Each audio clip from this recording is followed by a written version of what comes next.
الصلاۃ والسلام علیک یا رسول اللہ وعلی آلک واصحابک یا حبیب اللہ، الصلاۃ والسلام علیک یا نبی اللہ وعلی آلک واصحابک یا نور اللہ۔ درود پاک پڑھنے کے بے شمار فضائل و برکات ہیں۔ مولا علی کرم اللہ تعالی وجہ الکریم اس حدیث کے راوی ہیں۔ آپ نے ارشاد فرمایا، جس نے جمعہ کے دن 100 مرتبہ نبی کریم صلی اللہ علیہ وسلم پر درود پڑھا اور وہ اپنے ساتھ قیامت کے دن آئے گا تو ایک ایسا نور لے کر آئے گا، اسے اگر تمام مخلوق پر تقسیم کر دیا جائے تو کافی ہوگا۔ 100 مرتبہ جمعہ کے دن درود پڑھنے والے کو قیامت کے دن ایک ایسا نور دیا جائے گا کہ وہ ساری مخلوق پر تقسیم کر دے، پھر بھی کافی ہوگا۔ ذرا غور کیجیے، جمعہ کا دن درود پڑھنا گویا ہمارے لیے عید کا دن ہے، رحمتوں کے نزول کا دن ہے، خوب برکتیں لوٹنے کا دن ہے۔ علی الحبیب صلی اللہ تعالی علی محمد صلی اللہ علیہ وسلم۔ حج کے 5 دن ہیں۔ آپ پہلے تھوڑی دیر کے لیے جو نا، یہ جو حاجیوں پر میں نے دیکھا ہے، مینا کے دن جب قریب آنے والے ہوتے ہیں نا تو حاجی گھبرائے مل رہے ہوتے ہیں، کیا ہوگا، خیمے میں کیسے رہیں گے، رش بہت ہوگا، احرام کتنے دن پہننا پڑے گا۔ حج کے دن قریب آئیں تو ٹینشن میں نہیں، خوشی میں اضافہ ہونا چاہیے۔ 8 ذوالحجہ کو آپ جب مینا جائیں گے، آئے ہائے کیا منظر ہے، یقین کریں دنیا کے بڑے بڑے آپ نے پلازے دیکھے ہوں گے، دنیا کے بڑے بڑے ایسے شہر دیکھے ہوں گے جس کی مثال دی جاتی ہے، مگر یہ ایک ایسی بستی ہے جو سال میں ایک ہی بار آباد ہوتی ہے، لاکھوں لوگ خیموں میں جمع ہوتے ہیں۔ بلیو کریں، ملٹائی نیشنل 5 اسٹار ہوٹل کا بستر ایک طرف اور مینا کے خیمے کی رات ایک طرف، اور وہاں واش روم اور وضو خانے میں لائن میں بھی لگ رہے ہیں، مگر اس کا بھی ایک مزہ ہے، لبیک کی صدائیں ہیں۔ تو یہ کیفیت کو انجوائے کرنا ہے، اس پہ فرسٹریٹ نہیں ہونا ہے، اس پہ گھبرانا نہیں ہے، یا بعد اللہ وہاں بھی لوگ کہہ رہے ہوتے ہیں یار مزہ نہیں آ رہا، کھانا نہیں مل رہا، اور جناب وضو کے لیے اتنی لمبی لائن ہے۔ نہیں جناب، یہ تو نصیب والوں کو حصہ ہے۔ خدا کی قسم، آپ جب مینا میں ہوگے نا، دنیا کے کروڑوں مسلمانوں کی آنکھیں اشکبار ہوں گی، وہ آپ کو دیکھ رہے ہوں گے ٹی وی پر کہ دیکھیں یہ کتنے خوش نصیب ہیں، آج احرام پہنے مینا میں ہیں، مینا میں رات گزار رہے ہیں، صبح عرفات جانا ہے، اور یا اپنے گھروں کے بستر پر آرام دہ کمروں میں بھی وہ تڑپ رہے ہوں گے کہ کاش ہم بھی ان کے ساتھ مینا میں ہوتے۔ تو اے مینا میں رہنے والوں، تم شکوہ نہ کرنا، تم لڑائی نہ کرنا۔ ہاں یہ پرابلم ہے، جیسے ہی مینا میں جاتے تو خیموں میں لڑائیاں شروع ہو جاتی ہیں کہ حضرت ہمارا یہ بستر تھا تو یہ میری جگہ تھی۔ کسی سے نہیں لڑنا ہے، میں لڑنے گیا ہی نہیں ہوں، میں تو معافی مانگنے گیا ہوں، میں تو مغفرت لینے گیا ہوں۔ اگر آپ کو لگتا ہے کوئی غلط کر بھی رہا ہے تو آپ معلم کے بندے کو بلائیں، خود کسی سے نہ لڑیں، کونے میں بیٹھ جائیں، ذکر و درود پڑھیں، 5 نمازیں آپ نے وہاں پڑھنی ہیں ماشاءاللہ، آپ بھی رفیق الحرمین ساتھ لے جائیں، کوئی کتابیں ساتھ لے جائیں۔ اچھا وہ ہم نے بھی دیکھا جب حاجی مینا میں پہنچتے ہیں نا، کچھ رات کو پہنچ جاتے ہیں، کچھ صبح پہنچتے ہیں، تو صبح تو لبیک کی صدائیں آ رہی ہوتی ہیں، کوئی قرآن پڑھ رہا ہوتا ہے، کوئی تسبیح پڑھ رہا ہوتا ہے، مگر چونکہ ہماری انفراد عبادت کی تو عادت ہی نہیں ہے، 1 آدھ گھنٹے کے بعد اب جناب مستی مذاق شروع ہو جائے گی، پھر سیاست پر باتیں ہوں گی، الگ الگ خیموں سے الگ الگ آوازیں آ رہی ہوں گی، کوئی کسی کو نام رکھ رہا ہوگا، یہ عجیب ماحول ہنسی مذاق کا اور جس کو کہتے ہیں فضولیات کا ماحول بن جائے گا۔ ایسے ماحول میں آپ مت رہیے گا۔ آپ کو لگتا ہے مطالعے سے تھک گیا ہوں، تسبیح اٹھا لیجئے گا، تسبیح کے بعد تھک گیا ہوں تو نوافل شروع کر دیجئے گا، موبائل فون پر کچھ تلاوت، کچھ نعتیں، کوئی ایسی چیز جس میں بس میں عبادت پہ مصروف رہوں۔ اور سبحان اللہ، اب جو رات آئے گی پیارے اسلامی بھائیوں، یہ شب عرفہ ہے۔ یہ رات پتہ ہے کون سی ہے؟ شب عرفہ۔ صبح کہاں جانا ہے؟ عرفات جانا ہے۔ تو شب عرفہ بڑی مقبول رات ہے، ہو سکے تو اول وقت میں عشاء پڑھ کے کچھ عبادت کر کے سو جائیں، پھر اگر موبائل میں الارم رکھیں تہجد کے لیے اٹھیں اور تہجد پڑھ کے پھر کسی کونے میں جا نماز بچھا کر خوب دعائیں کریں۔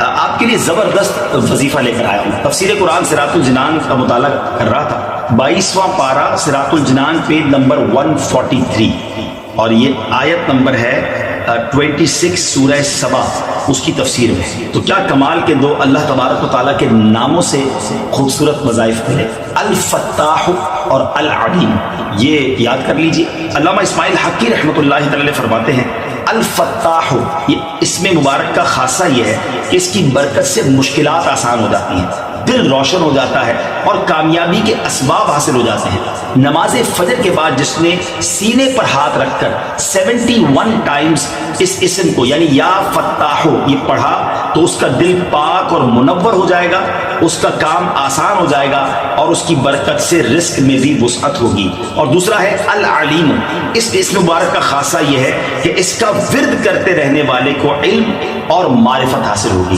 یہ بھی پڑھتے رہا کریں، العلیم العلیم العلیم۔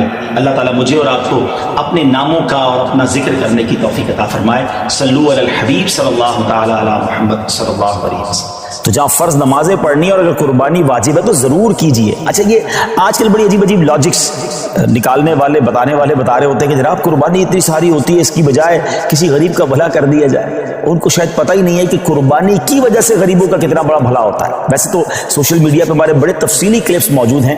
پہلی بات تو ایک بات سمجھ لیں، میں اور آپ کوئی بھی نیکی کرتے ہیں اللہ کی رضا کے لیے۔ اگر میرے رب کی رضا ان دنوں میں قربانی میں ہے تو لبیک اللہم لبیک، میرے رب کی رضا ہے میں قربانی کروں گا۔ میں ادھر ادھر کی باتیں نہیں سنوں گا کہ اس کے بدلے کچھ اور کر لو، اس کے بدلے کچھ اور کر لو۔ اور آپ غور کر لیں، ہر سال کچھ لوگوں کے پیٹ میں درد ہوتا ہے جب حج پہ لوگ جاتے ہیں کہ کروڑوں روپے خرچ کر کے وہاں کیوں جا رہے ہیں، کسی غریب کا بھلا کر دیں۔ اچھا جناب، یہ کروڑوں روپے کی قربانی ہو رہی ہے، کسی غریب کا بھلا کر دیں۔ 12 ربیع الاول کو اگر کوئی لنگر کرتا ہے، نیاز کرتا ہے، خوشی میں لائٹیں لگاتا ہے تو کسی غریب کا بھلا، کوئی نہ کوئی لاجک لے کر آتے ہیں۔ یہ ساری لاجکس جو ہیں، آپ ذرا غور کریں اس کے پیچھے معاملہ کیا ہے۔ کبھی بھی آپ کو یہ سنائی دیتا ہے کہ جناب اتنا مہنگا موبائل فون لینے کی کیا ضرورت ہے، کسی غریب کا بھلا کر دیں؟ اتنی مہنگی واچ آئی ہے اور جناب اتنی مہنگی گھڑیاں پہننے کی ضرورت کیا ہے، کسی غریب کا بھلا کر دیں؟ برانڈڈ کپڑے پہننے کی ضرورت کیا ہے، کسی غریب کا بھلا کر دیں؟ جناب نیو ایئر نائٹ میں اتنی آتش بازی کرنے کی کیا ضرورت ہے، کسی غریب کا بھلا کر دیں؟ اپنے بچوں کی شادی میں اتنے قسم کے فنکشن کرنے کی ضرورت کیا ہے؟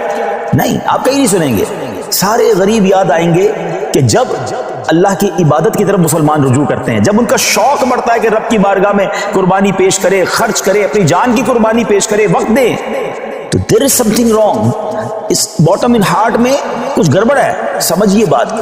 اب میں آپ کو بتاتا ہوں، جس کو بہت زیادہ اس بات کی فکر ہے کہ غریبوں کا بھلا ہو جائے، یہ قربانی سبحان اللہ، یہ ایک ایسا شاندار فریضہ ہے اور ایسی خوبصورت یوں سمجھے کہ تہوار ہے، اسلامی تہوار ہے کہ جس کی برکت سے لاکھوں نہیں کروڑوں غریبوں کا بھلا ہوتا ہے فرام دا ڈے ون۔ اچھا، صرف پاکستان کی مثال لے لیں، ویسے ہمارے جتنے یہ جو تیسری دنیا کے بڑے صغیر کے ملک کہلاتے ہیں، جب بہت قربانی ہوتی ہے، پاکستان ہو گیا، ہندوستان ہو گیا، بنگلہ دیش، جہاں بھی غریب ممالک ہیں، مجھے بتائیے قربانی کے جانور آتے کہاں سے؟ 90% جانور وہ لوگ لے کر آتے ہیں جو اپنے گھروں میں، اپنے گاؤں گوٹھوں میں ان جانور کو پالتے ہیں، غریب لوگ ہوتے ہیں اور پورا سال پالتے ہیں تاکہ قربانی کے دنوں میں بیچیں گے تو اس سے ہمیں پیسے ملیں گے۔ تو ان لاکھوں کروڑوں غریبوں کا بھلا ہوتا ہے جب قربانی ہوتی ہے۔ اچھا، بزنس کا ماڈیول کیا ہے؟ What is the way to boost your business اور یور اکانومی؟ اس کا طریقہ یہ کہ ایک بندے کی جیب سے پیسہ نکلے اور وہ مختلف لوگوں کی جیبوں میں چلا جائے، امیر کی جیب سے پیسہ نکلے، غریب کی جیب میں چلا جائے۔ تو اب وہ غربا، وہ محنت مزدوری کرنے والے گاؤں گوٹ کے ولیجرز، وہ گاؤں گوٹ کے رہنے والے جانور لے کر شہروں میں آتے ہیں اور جناب اب امیر آدمی، سب سے پہلی بات بہت بڑا ٹینشن ریلیز آپ کا یہ کر دیتا ہوں کہ احرام آپ نے 5 دن نہیں، صرف 2.25 دن باندھنا ہے، صرف 2.25 دن کا احرام ہے۔